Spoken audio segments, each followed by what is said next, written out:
હવે આ વિડીયોમાં આપણે જોશું કે આપણે ડેટા એન્ટ્રી કમ્પ્લીટ કરી નાખીએ 31 માર્ચ સુધીની યા તો કરંટ ડેટ સુધીની.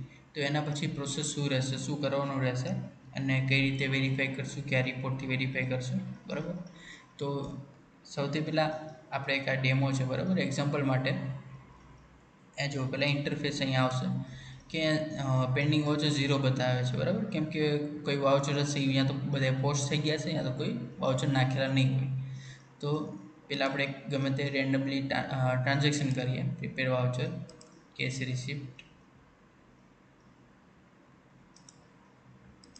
કોઈ એક્સપેન્સ,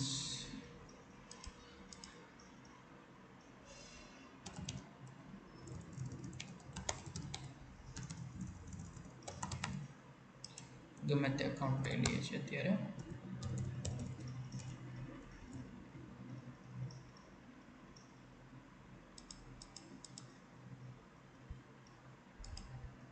આપણે એન્ટ્રી કરી, બરાબર. જો અહીંયા પેન્ડિંગ વાઉચર રીતે બતાવે છે. ડેટ ચેન્જ કરી લઈએ.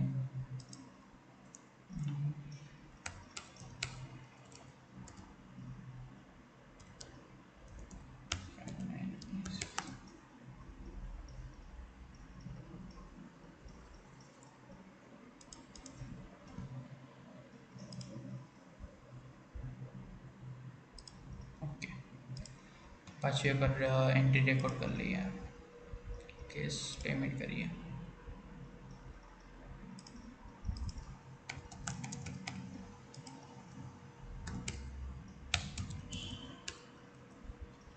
આપણે એક એક્સપેન્સની એન્ટ્રી રેકોર્ડ કરી, બરાબર.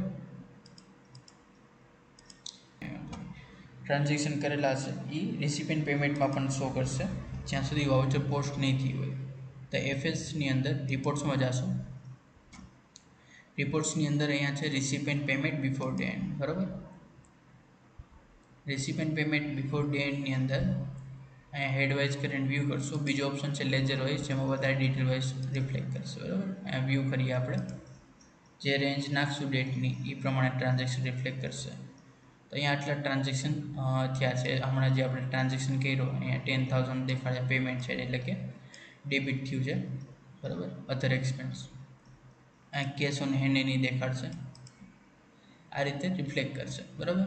અને આ વાઉચર ત્યાં લગી જ અહીંયા રિફ્લેક્ટ કરશે જ્યાં લગી પોસ્ટ નથી થયું, બરાબર. હવે તમારે કંઈ પણ મેચ કરવું છે, હજી તમારે પોસ્ટિંગ સ્ટાર્ટ નથી કર્યું, તમારે બધી ડેટા એન્ટ્રી મેચ કરવી છે, પ્રોપર થઈ છે કે નહીં, તો એના માટે શું કરશો? એની માટે તમે આ રિપોર્ટ જે છે રિસિપેન્ટ પેમેન્ટ એને પેક્સના રિપોર્ટ એટલે કે તારીખનું જે રિપોર્ટ આવે છે પેક્સનું એની યારે મેચ કરશો. કેવું આવશે બતાવું. આ ટાઈપની તારીખ હશે એક્ઝામ્પલ માટે, બરાબર. ટ્રેક્ટર ટ્રક ઘસારા ફંડ છે, એમાં કંઈ ટ્રાન્ઝેક્શન થયું છે તો અહીંયા દેખાડે છે, બરાબર. નથી થયું કંઈ. સુવર્ણ જ્યોતિ ફંડ, આમાં કંઈ ટ્રાન્ઝેક્શન થયું છે તો અહીંયા દેખાડે શું થયું છે. કુલ ઉધાર એટલે કે ડેબિટ ટ્રાન્ઝેક્શન થયું છે. તો તમારે જે રિસિપેન્ટ પેમેન્ટ તમારું નીકળે એમાં એ રિસિપેન્ટ પેમેન્ટ અમાઉન્ટ છે અહીંયા, બરાબર. તો અહીં ડેબિટ સાઇડ એ લખેલું હોય છે 5,02,000, મતલબ ટ્રાન્ઝેક્શન પરફેક્ટ થઈ ગયું છે. સુવર્ણ જ્યોતિ ફંડ એનું નામ લખેલું હોય છે, સુવર્ણ જ્યોતિ ફંડ કે જે બી અકાઉન્ટ હોય એનું, બરાબર. તો એ રીતે તમારે તારીખને મેચ કરવાની રહેશે. તારીખ મેચ થઈ જાય કે બધી એન્ટ્રી પ્રોપર આવે છે પછી શું કરવાનું છે, પછી એનું પોસ્ટિંગ સ્ટાર્ટ થાય. અને પોસ્ટિંગ પહેલાં બી હજી સપોઝ એવું બને કે કોઈ અકાઉન્ટમાં મિસમેચ આવી ગયો, અસેટ છે કાં લાયબિલિટી છે, કંઈ આઈડિયા નથી આવતો કે પ્રોપર અકાઉન્ટમાં ગયું છે કે નહીં, એના સ્પેસિફિક અકાઉન્ટના ટ્રાન્ઝેક્શન જોવા છે, તો શું કરશું? રિપોર્ટ્સમાં જવાનું. રિપોર્ટ્સની અંદર જનરલ લેજરમાં જશો. જનરલ લેજરની અંદર આ રીતે બધા હેડ આવી જશે, બરાબર. હવે આપણે જેની ડિટેલ્સ જોવી હોય એ હેડને સિલેક્ટ કરવાનું રહેશે. કરંટ ડેટમાં લોગિન કરી લો, સાઇન આઉટ કરીને. કરંટ ડેટ નહીં, 31 માર્ચમાં લોગિન કરીએ. 31 માર્ચ 2025 67477.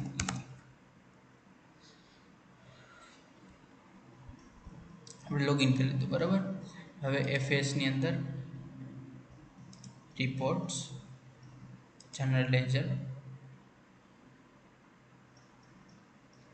આપણે એ જ ખાતું લઈએ અધર એક્સપેન્સમાં જે આપણે બનાવ્યું છે. હવે આપણે ખાતું ડિટેલ વાઇઝ ચેક કરવું છે, એમાં ક્યાં ક્યાં ટ્રાન્ઝેક્શન થયા છે. તો અહીંયા expenditure establishment and other expense બરાબર ગયા. જો અહીંયા છે એસ્ટાબ્લિશમેન્ટ એન્ડ અધર એક્સપેન્સનો હેડ બરાબર. તો આપણે એ હેડની અંદર ગયા. હવે એની અંદર કેમાં છે તો અહીંયા અધર એક્સપેન્સની અંદર છે. તો અધર એક્સપેન્સમાં આપણે સિલેક્ટ કરશું. સાઈડથી ઓપન કરવાનું ત્રિકોણ આપ્યું એનાથી એટલે અંદર જે અકાઉન્ટ્સ હશે એ દેખાડશે. અધર એક્સપેન્સની અંદર અહીંયા મળ્યું ખરાજાત ખર્ચ એને સિલેક્ટ કરશું. હજી અહીંયા ડેટ સિલેક્ટ કરી લઈએ બરાબર. ડેટ સિલેક્ટેડ જ છે, ઓટોમેટિક આવી ગઈ છે બરાબર. હવે અહીંયા આફ્ટર પોસ્ટ, જો પોસ્ટ થઈ ગયેલા વાઉચરની ડિટેલ્સ જોઈએ આપણે ત્યાં આફ્ટર પોસ્ટ, અને પોસ્ટ ના થયા હોય એની ડિટેલ્સ જોઈએ તો બિફોર પોસ્ટ બરાબર. એ રીતે સિલેક્ટ કરીને વ્યૂ કરશું. એટલે આફ્ટર ચેક કરી લઈએ આપણે કે કોઈ વાઉચર પોસ્ટ કરેલું હોય એમાં તો નો રેકોર્ડ ફાઉન્ડ, મતલબ કોઈ ટ્રાન્ઝેક્શન એમાં થયું નથી જે પોસ્ટ થઈ ગયું હોય. હવે અહીંયા બિફોર પોસ્ટ ચેક કરીએ, જે આપણે ટ્રાન્ઝેક્શન કર્યું અહીંયા રિફ્લેક્ટ કરશે બરાબર. આ હેડવાઇઝ આવ્યું. હવે એમાં બી અલગ અલગ ટાઈપ ઓફ વ્યૂ છે કે સપોઝ હેડવાઇઝ આવ્યું પણ કઈ તારીખે થયું છે તો આ ડે વાઇઝ સિલેક્ટ કરશું ટાઈપ ઓફ વ્યૂમાં એન્ડ વ્યૂ કરશું તો આ ડે વાઇઝ આવશે કે 1/4/24ની અંદર 10,000 થયું છે. હજી એવું બને કે આપણને વાઉચર નંબરનો આઈડિયા નથી કેવું વાઉચર હતું તો એ વાઉચર વાઇઝ છે. તો વાઉચર વાઇઝ સિલેક્ટ કરશું તો એમાં ડેટ એન્ડ વાઉચર નંબર બે આવશે. જો વાઉચર નંબર 9 છે, ડેટ છે 1/4/24, અમાઉન્ટ છે 10,000 જે ડેબિટ થઈ છે, ક્લોઝિંગ અમાઉન્ટ એટલી છે 10,000 બરાબર. આ એક્સપેન્સ છે એટલે એ at the end year of જે જ્યારે યર એન્ડ થાય ત્યારે ટ્રાન્સફર થઈ જાય પ્રોફિટ એન્ડ લોસમાં બરાબર. પછી આ તો કોઈ નોર્મલ અકાઉન્ટ માટે બરાબર જોવા માટે વાઉચર વાઇઝ, ડે વાઇઝ ને હેડ વાઇઝ. આ મેમ્બર ને મેમ્બર લેવલ ડે વાઇઝ કેમાં યુઝમાં આવશે કે જે મેમ્બર વાઇઝ વસ્તુ હોય. સપોઝ લોન્સ એન્ડ એડવાન્સ છે, લોન્સ એન્ડ એડવાન્સ સિલેક્ટ કરીએ. સપોઝ કોઈ ટ્રાન્ઝેક્શન થયા હોય લોન્સના તો એ જોઈ લઈએ. લોન્સ એન્ડ એડવાન્સ 3 lakhsનું ટ્રાન્ઝેક્શન થયું છે.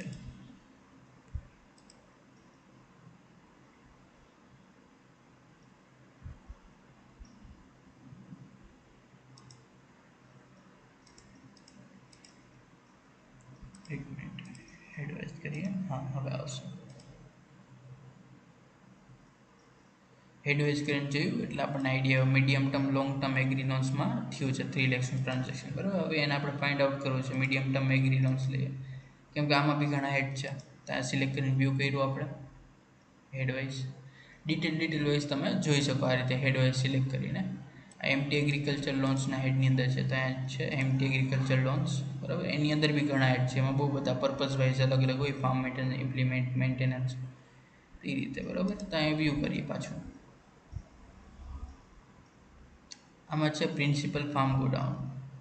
હવે આને એક એક કરીને ફાઇન્ડ આઉટ ન કરી શકીએ આટલા બધામાં, એટલે કોપી કરીને કંટ્રોલ F કરીને પેસ્ટ કરી દઈશું આપણે એટલે નામ મળી ગયું બરાબર ડાયરેક્ટ.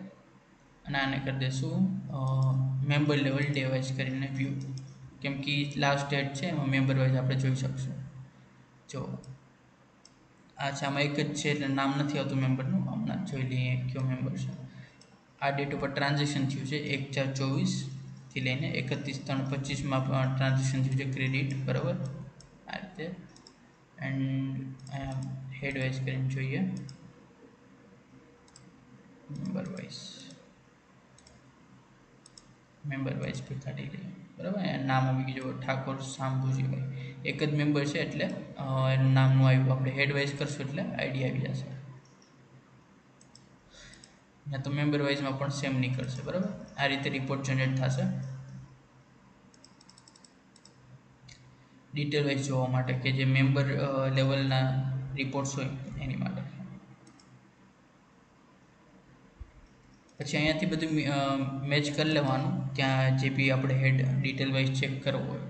હવે એ થઈ જાય એના પછી શું કરવાનું, જે ટ્રાન્ઝેક્શન થયા છે એને પોસ્ટ કરવાના રહેશે. બધું મેચ આવી જાય બરાબર. પછી આપણે અહીંયા પોસ્ટ કરવાનું રહેશે. 10,000 છે તો 10,000 વાઉચર આપણને આઈડિયા છે કે નહીં આ પરફેક્ટ જ છે તો અહીંયા પોસ્ટ કરી દઈશું એને સિલેક્ટ કરીને. Cash balance is negative. એક મિનિટ જોઈ લઈએ આપણે નેગેટિવ છે કે નહીં.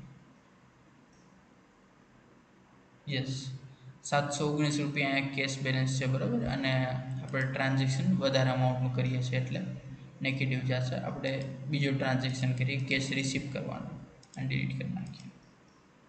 આ ટાઈપની એરર્સ આવતી હોય કેમ કે કેશ ઓન હેન્ડ અવેલેબલ ન હોય, ચેક કરી લેવાનું. અને હજી એક વસ્તુ, ગોલાઈ પછી જ્યાં લગી વાઉચર પોસ્ટ નહીં થાય ત્યાં સુધી કેશની ઇમ્પેક્ટ અહીંયા નહીં આવે, 719 જ રહેશે. બરાબર. FS prepare voucher cash receipt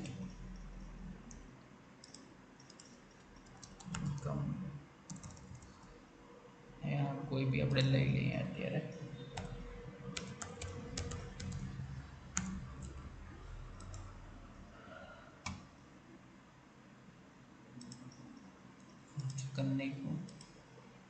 pending voucher view કરશો.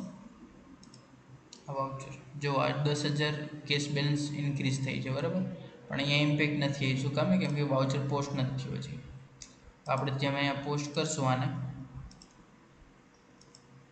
પછી જોઈએ ડેશબોર્ડ ઉપર, જો ઇમ્પેક્ટ આવી ગયા ને એ રીતે. જ્યારે વાઉચર બધા પોસ્ટ થઈ જાય ત્યાં સુધી તમે ડેટા એન્ટ્રી કરી 31 માર્ચ સુધીની તમારે બધું મેચ કરવું છે, ત્યાં સુધી પોસ્ટ થઈ ગયા વાઉચર. પછી ઓપનિંગ ટ્રાયલ બેલેન્સ જનરેટ કરી લેવાનું FASમાં, રિપોર્ટ્સમાં ઓપનિંગ ટ્રાયલ બેલેન્સ.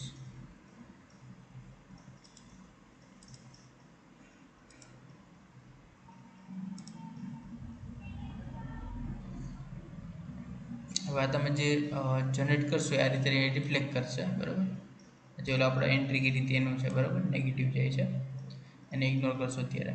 આ રીતે હેડ વાઇઝ આપણે પાકા સર્વે RFXના મેચ કરી લેવાનું. પાકું સર્વે કેવું હોય, આમ તો આઈડિયા છે જ બધા સેક્રેટરી, તો હું એક્ઝામ્પલ માટે બતાવી દઉં છું.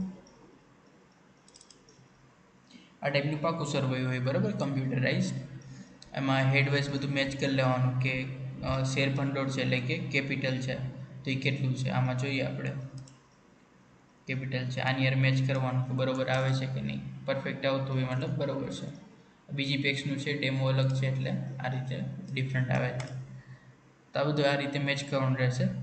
આ બી મેચ થઈ જાય પછીની પ્રોસેસ આવે છે ડે એન્ડની. હાલો, ભાઈ જ્યારે ઓપનિંગ ટ્રાયલ બેલેન્સ પણ મેચ આવી જાય પછી શું કરવાનું? FSમાં જવાનું. ડે એન્ડની પ્રોસેસ સ્ટાર્ટ થાય છે પછી ડે એન્ડ કરવાનું. અહીંયા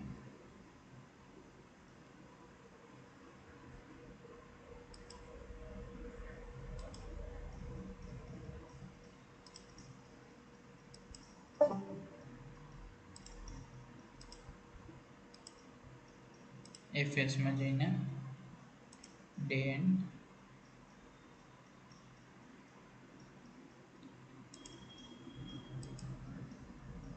ડે એન્ડ ઉપર ક્લિક કરી દેવાનું અહીંયા, બરાબર. એટલે આ રીતે પ્રોસેસ થશે. ડે એન્ડ કમ્પ્લીટેડ આવશે, પછી ક્લોઝ કરીને નેક્સ્ટ ડેટ ઉપર ટ્રાન્સફર થઈ જશે. રિફ્રેશ કરી લઈએ. ડેમો આઈડી છે તો બની શકે થોડોક ગ્લિચીસ હોય. ઓકે,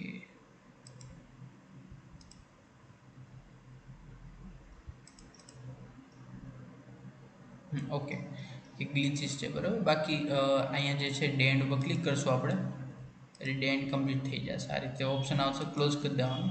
એટલે એક એક કરીને 365 દિવસનો આપણે ડે એન્ડ કરવાનું રહેશે. મતલબ કે જેટલા દિવસ સુધી તમે ડેટા એન્ટ્રી કન્ફર્મ કરી નાખી છે, પોસ્ટિંગ કરી નાખ્યું છે ત્યાં સુધી, બરાબર. અને જ્યાં સુધી કન્ફર્મ ના થાય કે બધી ડેટા એન્ટ્રી પ્રોપર છે ત્યાં સુધી ડે એન્ડ કરવાનું નહીં, નકર પછી કાંઈ પણ ચેન્જીસ કરવા છે તો પ્રોબ્લેમેટિક થઈ જશે, બરાબર.